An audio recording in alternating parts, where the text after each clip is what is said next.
rare moment in US politics just happened. For the first time in a decade, Republican and Democratic senators actually teamed up and passed something unanimously. Let's break down the new Road to Housing of 2025 Act and how it might actually help fix our housing crisis. Housing prices have skyrocketed. Rents have become unbearable. And for millions of Americans, home ownership feels like chasing a unicorn. So, no wonder both parties agreed that this is an issue we have to tackle as soon as possible. Today, we're breaking down exactly what's in this bipartisan housing bill and whether it will actually make a difference. First, the bill updates the definition of manufactured housing to include modular and prefabricated units, not built on a permanent chassis. Basically, the government is trying to make the manufactured homes mainstream by reducing the loan and mortgage hurdles that currently make them harder to buy. That means you'll soon be able to finance those Lego houses more easily and just worry about which land you should put them on, which we'll have to talk about in another story. If this bill works, housing might actually get cheaper and faster to build. The issue is, financing may take years to catch up in practice. And people still view manufactured homes as some cheap sack instead of real property. If you buy a manufactured homes, most likely you'll have to find a mobile home park to put your house on. And the cost of leasing those mobile home parks could go as high as thousands of dollars. The owner of those mobile home parks could also raise the rent each year without limitations. So if you buy manufactured houses, you are basically buying a home, but are still renting in a sense. Next, this bill finally addresses one major reason why there isn't enough housing to meet the demand: zoning.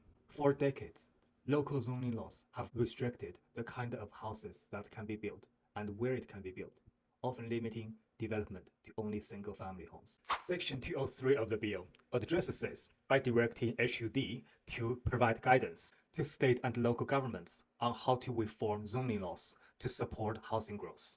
And hopefully, this will start to push back the not in my backyard Karens. You know, the ones who show up to every city council to protest the fourplex like it's the end of the civilization.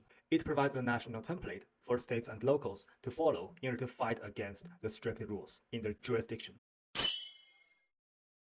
Next, the government wants to streamline the environmental review process under the National Environment Policy Act, which is often a major cause of delay in housing project development.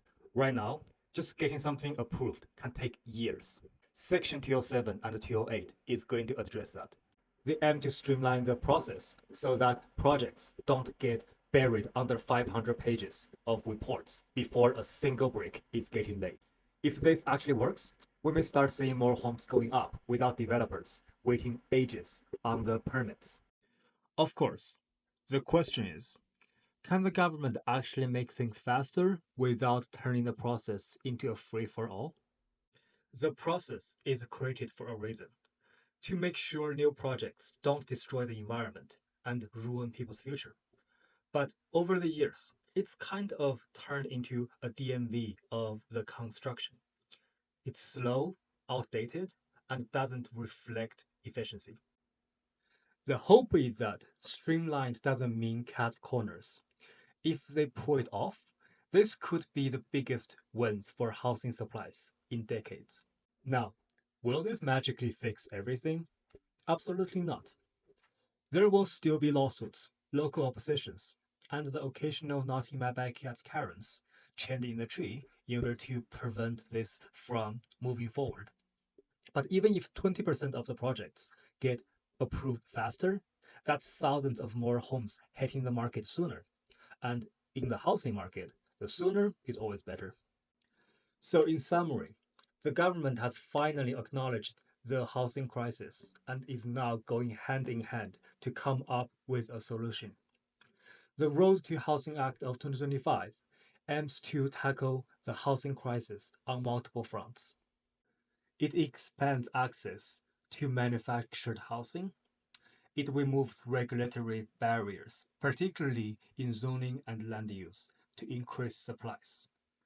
It preserves existing housing stocks alongside building new ones in order to streamline coordination between programs so that it improves efficiency. And it also established stronger oversight to ensure transparency, accountability, as well as measurable results.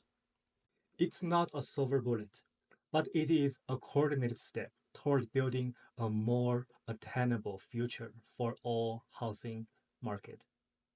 If implemented efficiently, it could reduce construction delays, encourage more investment, and ultimately help close the gap between supply and demand.